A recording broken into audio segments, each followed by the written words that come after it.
Quer duplicar o valor da sua assinatura? Agora assinar o Observador dá acesso a todos os conteúdos e benefícios e ainda há uma anuidade ACP Bronze grátis.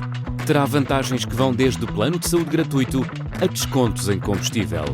Esta é uma assinatura que vale por duas. Assine hoje em observador.pt com 45% de desconto.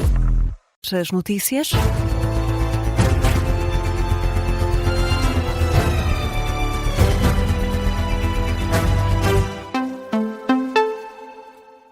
Jornal das 6 na Rádio Observador, com a edição do jornalista José Rafael Lopes. E José, começamos na saúde. Está marcada para esta hora uma conferência de imprensa no Ministério da Saúde, da Direção Executiva do SNS e da Direção-Geral da Saúde. Isto para fazer um balanço sobre o aumento da atividade gripal em Portugal.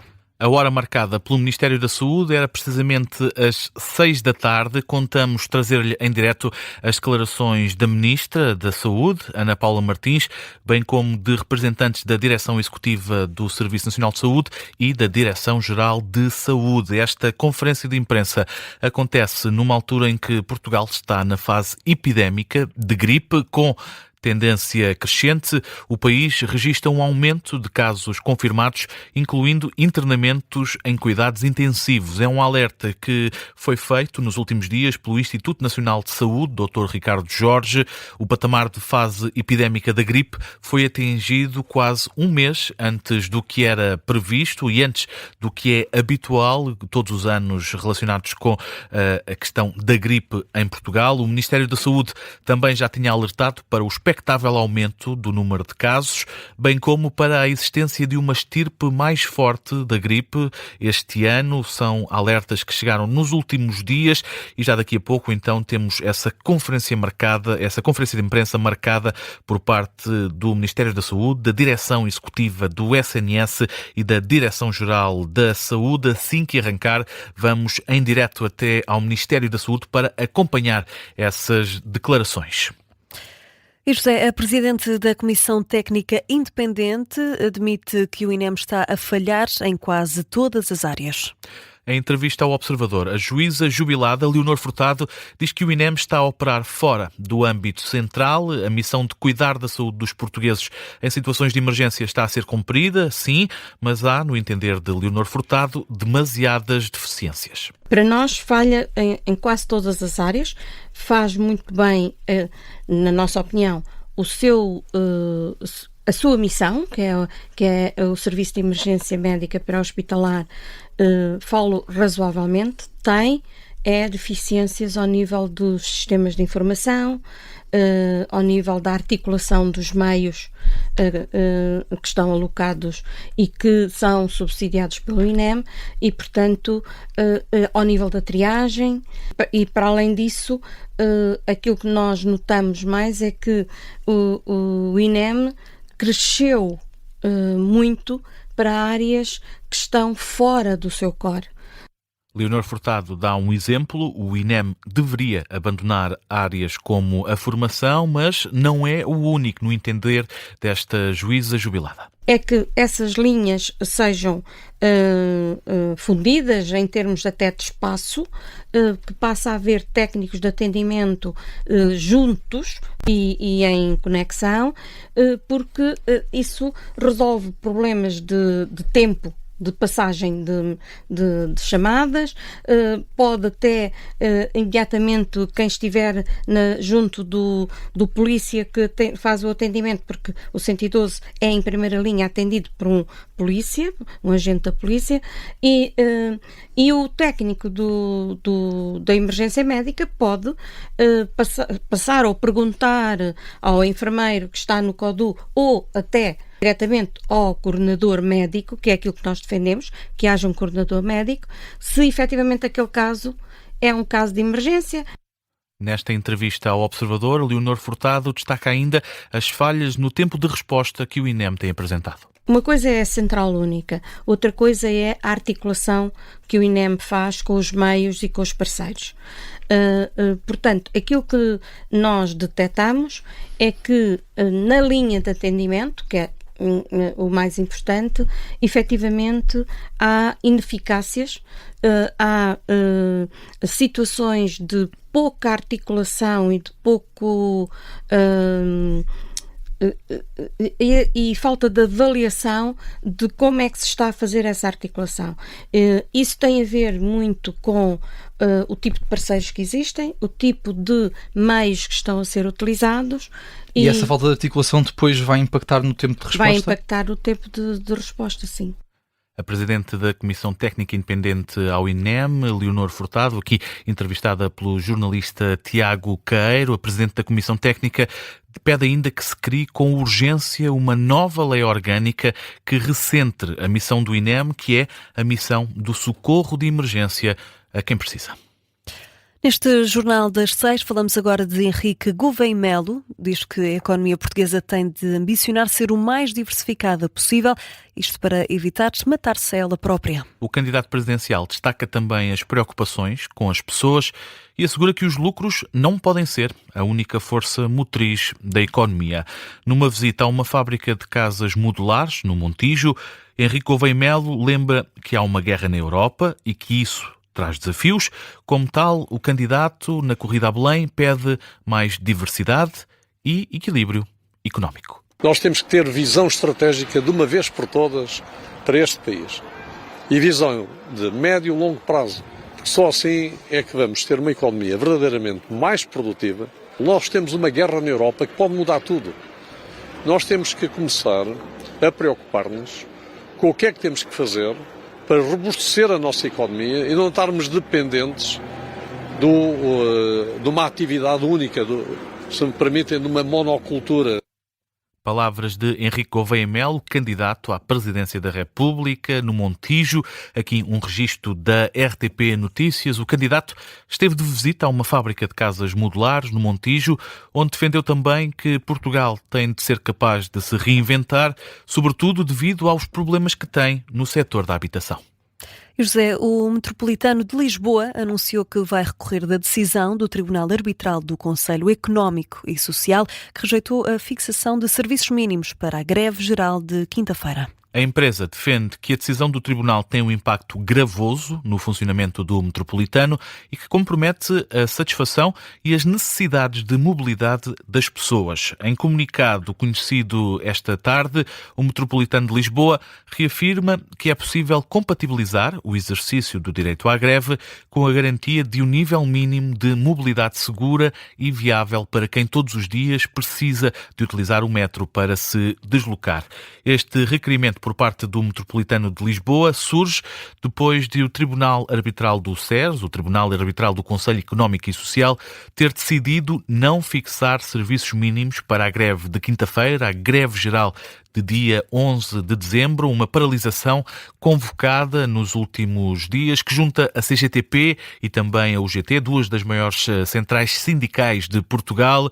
Ora, um cenário em que estas duas centrais sindicais estavam em conjunto numa paralisação não acontecia desde 2013, a altura em que Portugal estava sobre os efeitos da Troika. Mudamos de tema. A semana começa com a previsão de chuva forte e agitação marítima. O IPMA já emitiu avisos amarelos e também avisos cor de laranja. A semana arranca com previsões de chuva forte e também com o Instituto Português do Mar e da Atmosfera a alertar para a possibilidade de agitação marítima forte. As previsões meteorológicas apontam para essa chuva intensa, bem como um mar agitado em várias regiões do país, do norte a sul de Portugal continental e também nas ilhas. É o que dá conta à Rádio Observador a meteorologista Maria João Frade, do Instituto Português do Mar e da Atmosfera. Nós temos previsto até ao início da manhã, pelo menos dia 10, ondas da oeste-noroeste com 4 a 4,5 metros. Portanto, está emitido neste momento um aviso laranja de agitação marítima para Viana do Castelo, Braga e Porto, entre as 18 de hoje e as 15 amanhã. Teremos a aproximação e passagem de uma superfície frontal de forte atividade moderada a forte, que trará à generalidade do território do continente precipitação persistente e por vezes forte. Há que acompanhar a situação porque o IPMA poderá eventualmente também emitir ou modificar até o nível de aviso. Declarações da meteorologista Maria João Frade, do IPMA, aqui na Rádio Observador. Os avisos entram em vigor em breve, sobretudo nas regiões norte e centro, e a chuva deve mesmo começar a chegar já ao início da noite, sobretudo na região sul de Portugal continental. No plano internacional, o encontro entre Volodymyr Zelensky e Keir Starmer em Londres já terminou. O presidente ucraniano segue agora para Bruxelas. Zelensky abandonou já a residência oficial do primeiro-ministro britânico, onde esteve reunido com Keir Starmer, o primeiro-ministro. Despediram-se com um abraço à porta de Downing Street. O presidente ucraniano tem novo ponto de agenda, já seguiu viagem para Bruxelas, onde vai estar à conversa com o líder da NATO por volta da hora de jantar. Essa reunião entre Volodymyr Zelensky e também Mark Rutte. Esta é uma informação que chega através de um porta-voz do Bloco Europeu após Zelensky ter terminado essa reunião com Keir Starmer em Londres. E José, precisamente Keir Starmer e Zelensky estiveram reunidos a sós, mas antes aconteceu a reunião da Coligação das Vontades. Uma reunião que já estava marcada há pelo menos uma semana, em que participaram, além do presidente ucraniano Volodymyr Zelensky e do primeiro-ministro britânico Keir Starmer, participou também o presidente francês Emmanuel Macron e o chanceler alemão Friedrich Merz. O objetivo deste encontro entre a Coligação das Vontades foi discutir a proposta de paz apresentada pelos Estados Unidos. O presidente ucraniano, após esse encontro, agradeceu o apoio de todos os parceiros europeus e Volodymyr Zelensky admitiu mesmo que só é possível resolver o conflito na Ucrânia, na guerra entre a Ucrânia e a Rússia, com a ajuda de toda a Europa, sobretudo desta coligação da vontade.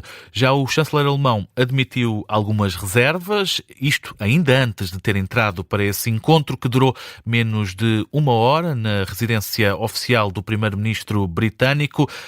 Merz mostrou-se cético em relação a alguns detalhes do documento que foi apresentado pelos Estados Unidos e que foi muito defendido por parte de Donald Trump. Já Emmanuel Macron, o presidente de França, fez questão de salientar que a Europa ainda tem muitas cartas na mão para jogar, sobretudo no que toca à possibilidade de chegar a um acordo de paz na guerra entre a Ucrânia e a Rússia. E em análise a este encontro, o secretário-geral da SEDES Europa, Vítor Gabriel Oliveira, reforça que os líderes europeus não podem desvalorizar o papel dos Estados Unidos numa negociação. Para Vítor Gabriel Oliveira, Volodymyr Zelensky está a tentar, de todas as formas, reforçar a cooperação com os europeus e também com os ativos dos Estados Unidos, embora defenda o secretário-geral da SEDES Europa que é mais fácil para Volodymyr Zelensky e para as autoridades ucranianas chegarem a um entendimento com a Europa face a um entendimento com os Estados Unidos. No entanto, o secretário-geral da SEDES Europa deixa um alerta: não se pode deixar de parte a influência norte-americana numa decisão sobre um possível acordo de paz entre a Ucrânia e a Rússia. Zelensky está, na realidade, a fazer o seu papel, que é continuar a estar próximo daqueles que o apoiam e que o vão suportar naquilo que ele entende que é melhor para a Ucrânia, que é continuar a resistir e não entregar os territórios, mas, por outro lado, estará nas mãos dos Estados Unidos a decisão de forçar mais ou menos aquilo que a Europa pensa ou não pensa para aquela região. Portanto, a Rússia tem tempo, tem homens e tem vontade para continuar a guerra na Ucrânia, e isso é algo que os europeus não se podem esquecer quando estão na mesa das negociações. Ora, Vítor Gabriel Oliveira, a análise sobre a situação, sobre um possível acordo de paz na Ucrânia. Como prometido no início deste jornal, vamos em direto até ao Ministério da Saúde. Para esta hora está prevista uma conferência de imprensa do Ministério da Saúde, da Direção Executiva do SNS e da Direção-Geral da Saúde. Uma conferência de imprensa que vai ser acompanhada pelo repórter da Rádio Observador, o jornalista Miguel Viterbo Dias. Sim, numa altura em que já está por aqui a Diretora-Geral da Saúde, Rita Sá Machado, também o Diretor Executivo do SNS, Álvaro Almeida, e a Ministra Ana Paula Martins. Vamos ouvir desde já. Nas semanas, já com impacto visível nas nossas unidades de saúde. Este impacto será mais intenso nas próximas semanas. Está a acontecer em toda a Europa e chegou também a Portugal. Este ano, a época gripal começou cerca de um mês mais cedo do que é habitual. Está a predominar o vírus influenza A, H3, com a detecção de um novo subtipo, o que poderá ter maior repercussão na população em geral e um impacto acrescido nos grupos de maior risco, como os idosos e as pessoas com doenças crónicas. Sabemos que as próximas 8 semanas serão particularmente exigentes.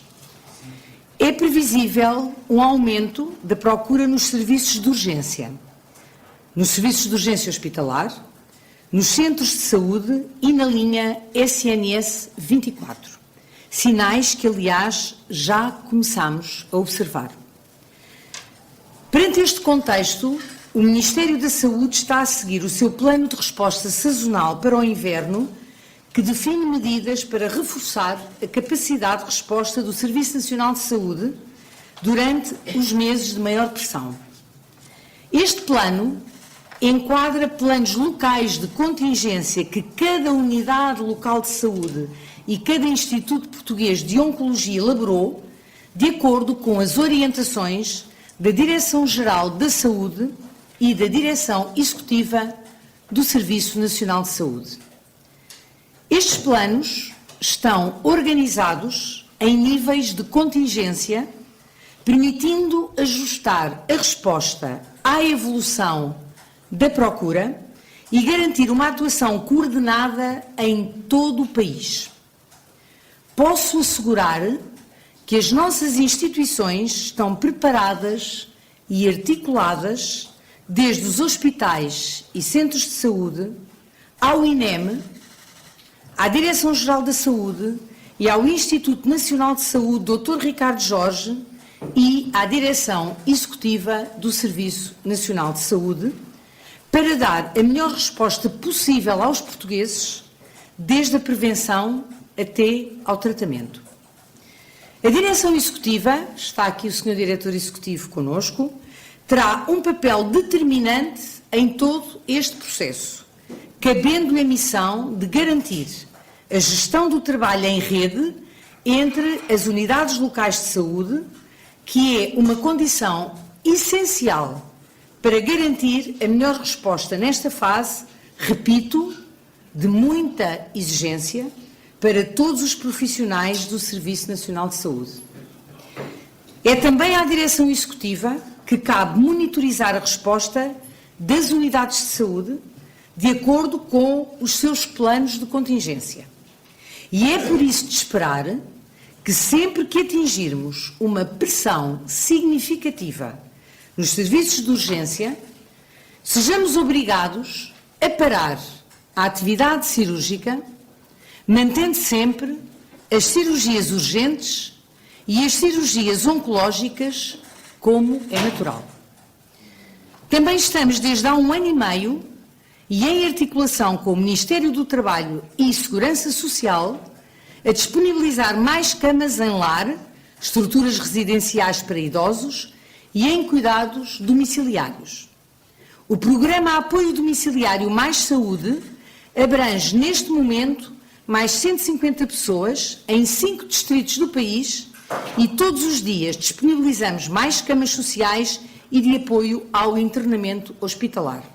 Como exemplo, apenas, e porque Lisboa e Val do Tejo é uma das regiões ou a região com maior carência de camas de apoio e espaços em lar, a Santa Casa da Misericórdia de Lisboa disponibilizou já 27 camas sociais, 112 camas de apoio ao internamento hospitalar e está a procurar disponibilizar uma resposta de emergência de mais 50 camas nas próximas semanas.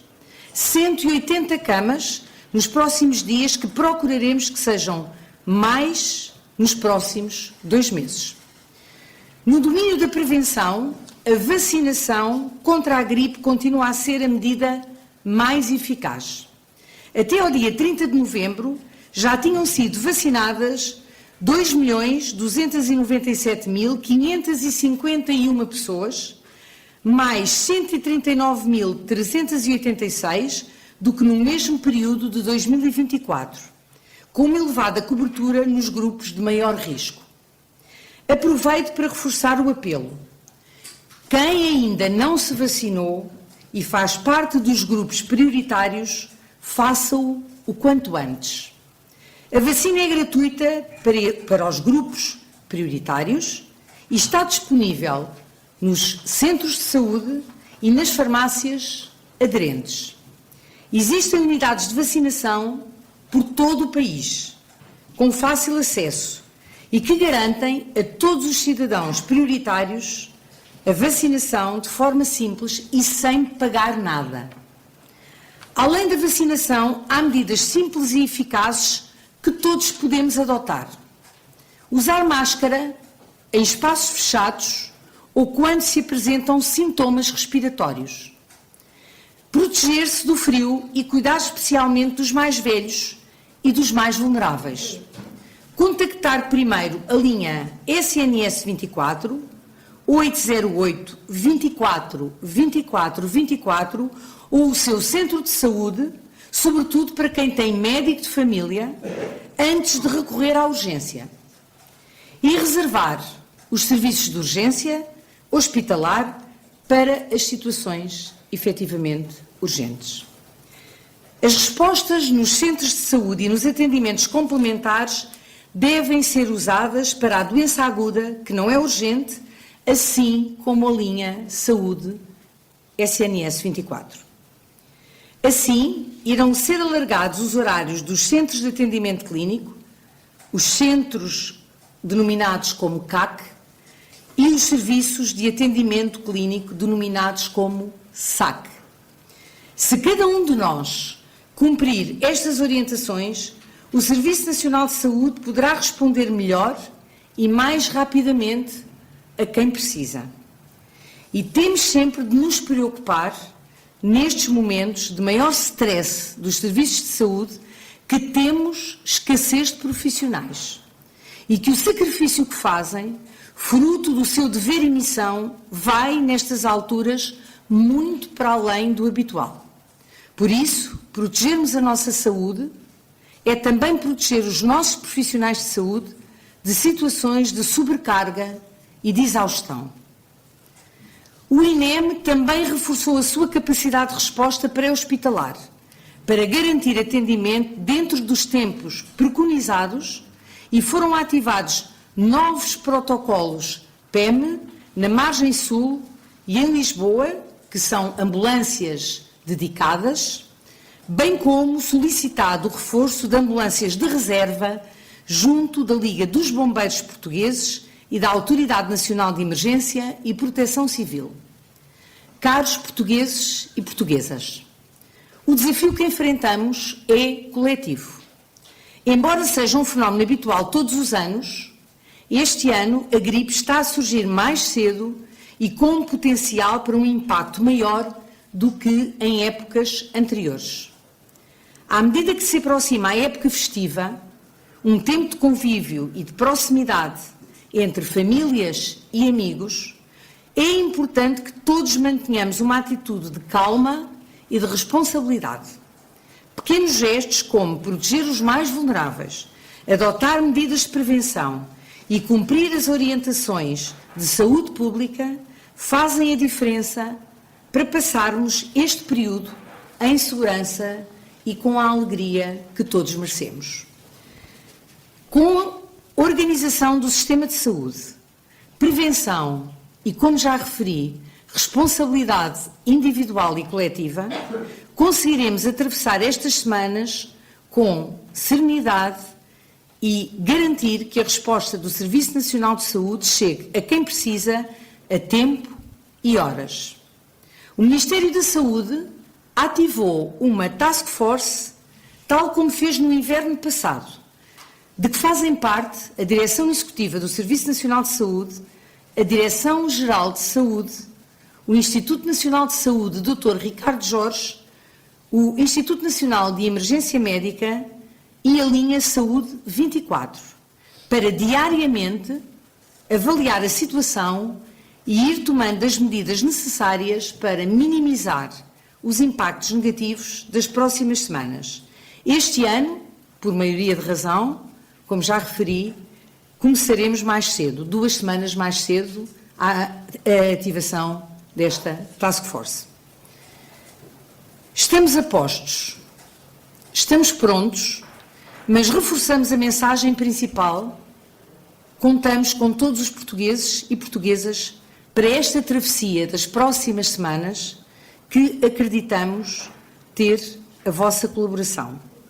E o objetivo desta conferência de imprensa é exatamente essa: pedir a todos os portugueses e portuguesas que colaborem para todos podermos contar com os cuidados que precisamos e para que as medidas que aqui hoje reforçamos possam efetivamente ter o seu impacto.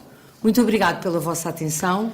Estamos agora naturalmente disponíveis para vos responder às questões que queiram colocar sobre esta matéria. Ministra da Saúde, a dar conta de que o impacto epidémico da gripe vai chegar mais cedo e terá uma amplitude maior também do que nos últimos anos. Primeira questão. Há forma de, pelo menos, calcular quando é que será este pico? Sobre o pico desta epidemia de gripe, quando é que será? Falamos aqui ao lado de Espanha, que apresentam um plano de combate. E também sobre medidas que foram adotadas noutros países da Europa, nomeadamente sobre a utilização de máscaras em espaços fechados. A senhora Diretora-Geral fará a resposta a essa pergunta. Muito obrigada, senhores. Paula Almeida, assim posso só fazer uma pergunta relativamente à vacina. Deixe primeiro a Diretora-Geral de Saúde responder. Vai ser a Rita Sá Machado responder a esta pergunta. Boa tarde a todos. Relativamente à pergunta colocada, aquilo que os dados epidemiológicos nos dizem é que este ano o pico da gripe será, em princípio, antes do final do ano. O que, de alguma forma, depois também destas palavras da Sra. Ministra, o facto de agora irmos aumentar aqueles que são os nossos convívios, completamente habitual nesta altura do ano, poderá também fazer com que esse tal pico surja então mais cedo do que é então habitual. Isto para ser muito clara, estamos a falar neste momento numa atividade gripal crescente, mas ainda não estamos numa atividade gripal epidémica. Portanto, já estamos a começar essa atividade. Gostaria só de perguntar, se possível, a Associação Nacional de Farmácias diz que não há vacinas disponíveis para todos. Agora, sobre a falta de vacinas em farmácias, isso está previsto algum reforço de vacinas para chegar a maior número de pessoas? Aquelas que não fazem parte dos grupos de risco. Se calhar, antes de responder à sua pergunta, faltou-me uma parte da sua questão. Relativamente às medidas de prevenção, é importante nós focarmos não apenas na utilização de máscara, mas também naquilo que é a etiqueta respiratória e, portanto, já é aconselhado, sempre que se tenham, por exemplo, sintomas respiratórios e vão aos cuidados de saúde, já fazerem a utilização de uma máscara, como são neste momento aquilo que são boas práticas de adoção habitual. Mas relembrar que não é apenas isso. Também apostar em medidas que muitas vezes podem parecer simples, mas fazem toda a diferença. A questão da lavagem das mãos, da etiqueta respiratória, ou seja, o tossir e também espirrar para o cotovelo e deixar os nossos espaços também ventilados e permitir assim uma boa circulação do ar. Relativa à pergunta que colocou sobre aquilo que é o contingente privado, de salientar que a responsabilidade, neste caso da Direção-Geral da Saúde, é apenas com aquilo que está dentro da campanha sazonal de vacinação. Tudo o que tem a ver com o contingente privado tem a ver com os operadores privados, tem a ver com a indústria e não temos qualquer tipo de intervenção nessa matéria. Mas para o Serviço Nacional de Saúde há vacinas que chegam para todos. Temos a apelar a vacinação de todos. Exatamente, temos a vacinação para grupos elegíveis, isso é o mais importante. Para nós aqui temos de proteger aqueles que são os designados mais vulneráveis. Álvaro Almeida ia sentindo que sim, com a cabeça, de que há essa disponibilidade também para a vacinação dos grupos de risco. Que incentivos têm sido, de facto, a ver de muitos dos trabalhadores na área da saúde, poucos. E então a questão é, quais é que são os incentivos? Questão agora sobre sobre incentivos para os profissionais Esta de saúde. Task Force já existiu o ano passado, apesar de não termos dado visibilidade. É uma boa prática, sobretudo em alturas de grande pressão, como é o caso do inverno, termos um grupo dentro do Ministério da Saúde que reúne os dirigentes das instituições, como eu aqui referi, que acompanham aquilo que é a época, neste caso o inverno, e já o ano passado, como eu referi, esta Task Force existiu. Eu refiro-a hoje porque acho que é importante dizer aos portugueses e às portuguesas que nós temos essa estrutura, que é no fundo uma estrutura que reúne todos estes dirigentes, o INEM, a Direção-Geral de Saúde, a Direção Executiva, o Instituto Nacional de Saúde, o Dr. Ricardo Jorge. Já existem falhas em muitos desses setores, ou seja, como é que conseguiu, existem mais pessoas, tiveram de chamar mais pessoas, qual foi a premissa por trás? Não, deixe-me então clarificar. O conceito de task force é um conceito diferente dos outros momentos, não é? Aqui o que estamos a falar é que, para ser muito objetiva, todos os dias, a uma determinada hora do dia, estas pessoas reúnem-se todos os dias, dia de Natal, dia de passagem de ano, todos os dias, a uma determinada hora, pode ser de forma por Teams, outras vezes será presencial, para fazerem um ponto da situação daquilo que se está a passar e para poderem ter algumas ações, digamos, de mitigação de situações que aparecem sempre e que fazem parte já dos planos de contingência. Portanto, aquilo que eu quero transmitir, falando objetivamente de um grupo que já existiu o ano passado nós também tivemos inverno, não é? Todos os anos temos, foi exatamente que uma das coisas que levou a que o inverno corresse melhor, também teve características diferentes, certamente daquilo que vamos ter este ano, mas foi exatamente pelo facto de conseguirmos ter estas entidades a conversar diariamente, de forma muito breve e rápida, uma espécie de briefing, se me permite a palavra, digamos, não portuguesa, exatamente para garantir que tudo estava a funcionar como precisávamos que funcionasse e, quando as dificuldades aparecem, e vão aparecer, e aparecem, em várias regiões do país, podermos deslocalizar meios, nomeadamente, olha, veja o exemplo do INEM, o próprio SNS 24, e é para isso que serve esta Task Force. Não vai buscar ninguém a lado nenhum, são os dirigentes destas próprias instituições que fazem parte deste briefing diário que é interno, não é para o exterior, é uma coisa interna para irmos aqui monitorizando e o Governo vai assim conhecendo aquilo que são os tempos de espera nas urgências de uma forma global, aquilo que são as situações mais preocupantes, aquilo que são no fundo as consultas que são marcadas para doença aguda nos centros de saúde e, portanto, no fundo, há uma matriz de indicadores que nós seguimos todos os dias. É isso, basicamente. Espero ter sido suficientemente claro. João Almada, Renascença. Para a senhora Ministra, pergunto se acredita que há uma tendência... A pergunta agora é se há uma tendência para uma ida às urgências sem necessidade. Vejo estes apelos para terem cuidado nas idas às urgências e que tem aumentado também essa pressão sobre os serviços em algumas zonas e sobre a vacinação, neste caso, para os mais jovens. Eu, sobre a questão das urgências, vou pedir ao Sr. Diretor Executivo que nos fale e depois a Sra. Diretora-Geral falará da pediatria. Obrigada. Muito obrigado, Sra. Ministra. Muito boa tarde a todos. Quem tem sintomas de doença respiratória não se deve dirigir a uma urgência hospitalar. A primeira coisa que deve fazer é ligar para a linha SNS 24, 808 24 24, e, no caso das doenças respiratórias, tem uma alternativa que é uma triagem digital na app SNS 24. Esses são os mecanismos iniciais. Depois, esses dois meios irão, em princípio, referenciá-los para pontos de atendimento nos cuidados subprimários, sejam os serviços de atendimento complementar, seja o próprio centro de saúde normal, onde as pessoas têm o seu médico de família, o centro de saúde onde estão inscritos, seja um serviço de atendimento complementar, seja um centro de atendimento clínico, esses serão os locais preferenciais para tratamento das doenças respiratórias. Os hospitais só devem ser utilizados para situações graves, devidamente referenciadas pela linha SNS 24 ou então pelo INEM através do CODU. Aquilo que acontece geralmente, e por isso estamos a fazer este apelo, é que durante a época gripal, durante o inverno, há picos de afluência às urgências hospitalares que têm como consequência criar uma sobrecarga muito grande nessas urgências. Por limitações, em primeiro lugar, de espaço. As urgências têm um espaço físico delimitado e, portanto, se houver uma afluência muito grande de pessoas, esse espaço fica cheio e não é possível dar resposta a todas as necessidades.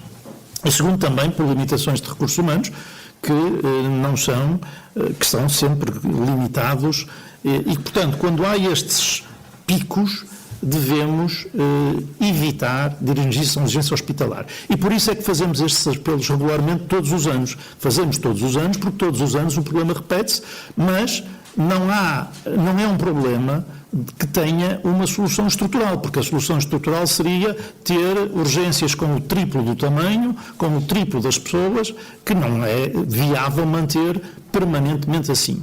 Aquilo que nós temos são urgências que respondem às necessidades comuns e, nestas alturas de pico, criamos planos de contingência para responder a esta afluência adicional.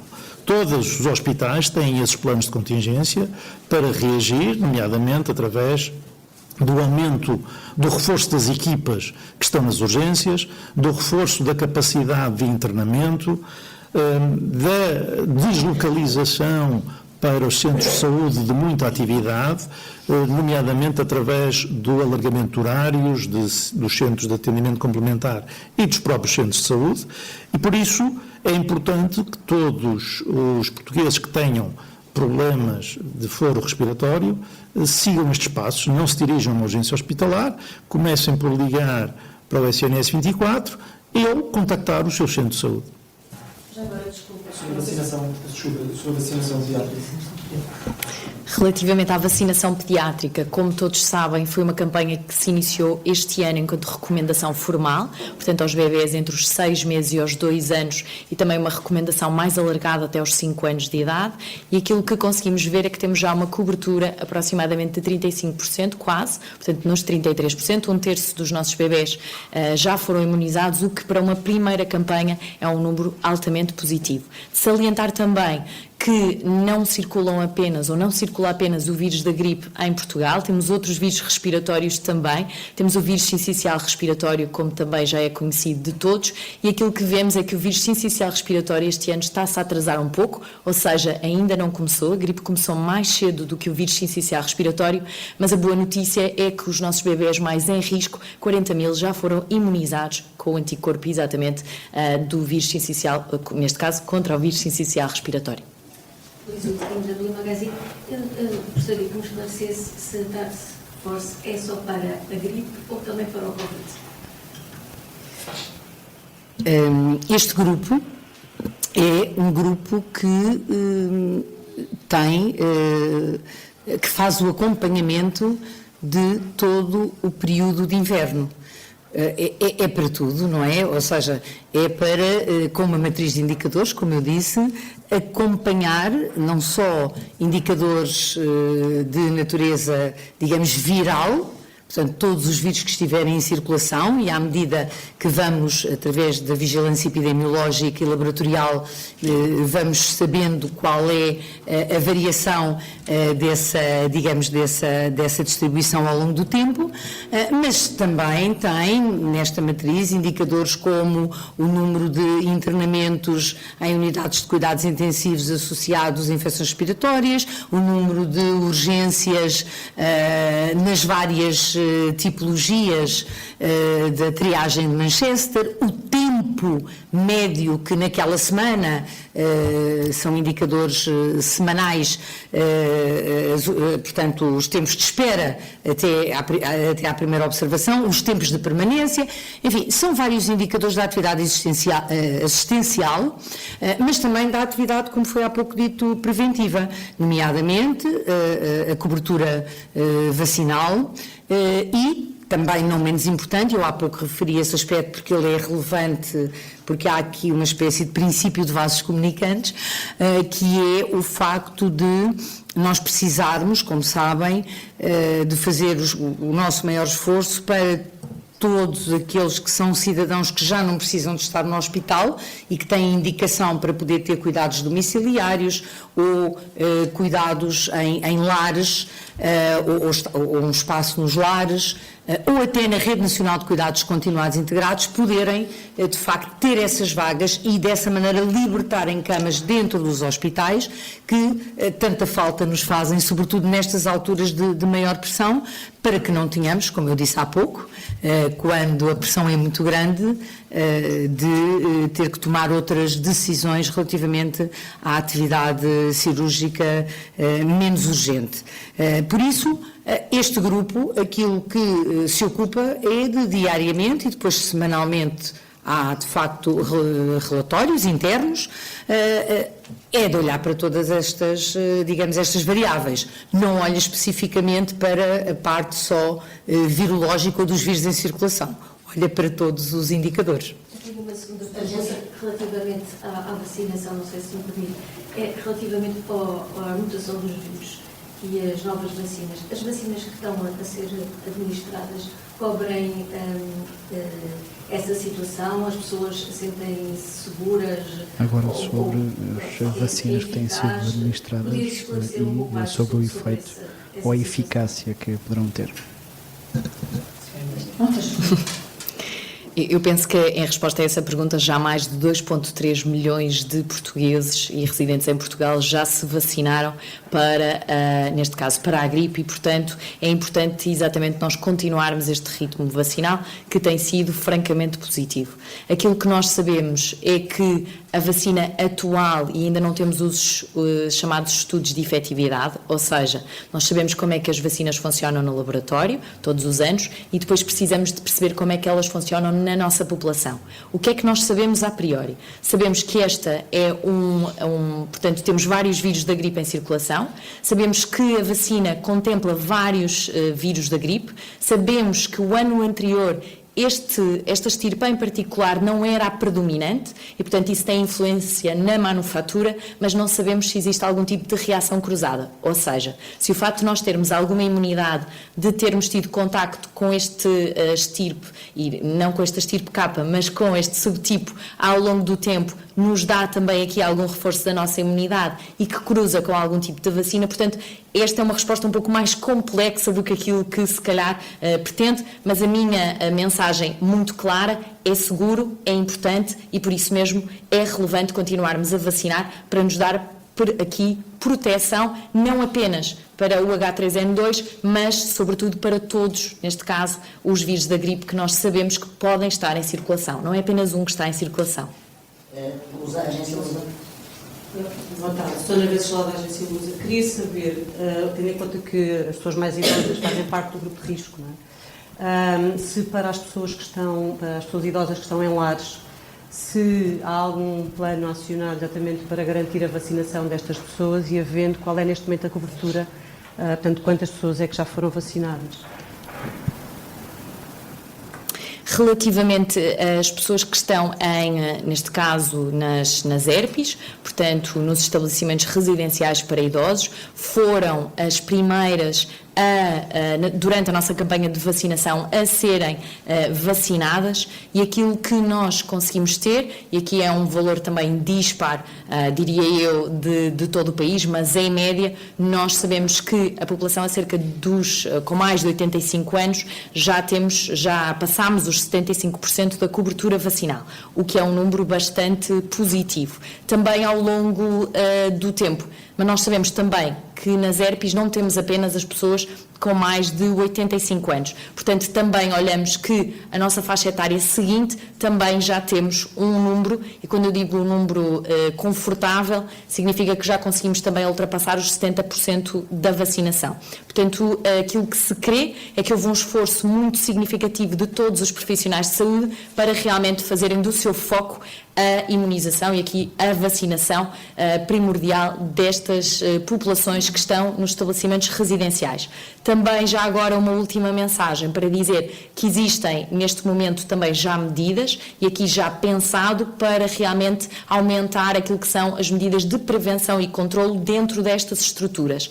E há pouco falei de algumas dessas medidas, o facto de nós sabermos que quando tem sintomas também podermos ter aqui a utilização, por exemplo, de máscara, quando existem alguns sintomas respiratórios, a etiqueta respiratória, portanto também já sabemos que as equipas já estão aqui a impulsionar a implementação deste tipo de medidas nesses estabelecimentos. Queria só perceber como é que vai ser feita a questão da atividade cirúrgica de suspensão ou essas alterações. Vão ser avaliadas internamente entre hospitais, de quanto em quanto tempo, como é que se vai processar tudo isso, se for possível? Todas as ULS têm planos de contingência que foram revistos pela Direção Executiva do SNS, e esses planos de contingência prevêem uma série de medidas, entre as quais essa medida da suspensão da atividade cirúrgica programada. Porquê é que essa medida pode ser importante para resolver um problema de urgência? É que a grande dificuldade que ocorre quando as urgências estão sobrelotadas é a capacidade de internamento das pessoas que vêm da urgência. E, portanto, precisamos de libertar camas para as pessoas que foram internadas a partir da urgência, e uma das formas de o fazer é suspender a atividade cirúrgica, nomeadamente aquela que envolve internamento. E, portanto, as ULS têm esses planos definidos, em função do nível de pressão sobre a urgência, vão suspender mais ou menos essa atividade cirúrgica. Já houve ULS que o fizeram, a propósito, nesta campanha. Essas suspensões geralmente são temporárias, não é uma suspensão permanente, é durante 2 ou 3 dias, de maneira a libertar camas de internamento, e depois retoma-se a atividade, normalmente em função da capacidade de resposta da urgência. Queria só perguntar, porque esta semana há um fator acrescido de pressão, que é a greve geral na quinta, se naquilo que é o raio de abrangência do SNS, se foi tudo garantido para que a capacidade de resposta seja afetada minimamente com essa greve. Todas as entidades do Ministério da Saúde, naturalmente que fizeram, como sabem, com os sindicatos a negociação dos serviços mínimos, e o que lhe posso dizer é exatamente isto, é que esperamos que a greve, enfim, impacte o menos possível nestas situações de urgência, mas é algo que não lhe posso nem garantir nem confirmar. Isso agora vai naturalmente depender do que acontecer no dia da greve geral. Nós fizemos tudo o que estava ao nosso alcance, do ponto de vista legal, naturalmente, para garantir, como eu já referi, os serviços mínimos. E, enfim, resta-nos esperar que, havendo esta coincidência, possamos fazer o nosso melhor. Os profissionais de saúde, nestes momentos de grande pressão dos serviços de saúde, devido a estas situações, nomeadamente estas necessidades assistenciais adicionais, nós temos sempre contato com os profissionais de saúde. Pronto, essa é, se posso dizer, a minha esperança. Muito obrigada. Ministra da Saúde, Ana Paula Martins, nesta conferência de imprensa, onde contou também com a presença de Álvaro Almeida, diretor executivo do SNS, e ainda de Rita Sá Machado, diretora-geral da Saúde, para este alerta sobre a pressão que se vai sentir em Portugal nas próximas 8 semanas, com o aumento do impacto da prevalência da gripe em Portugal.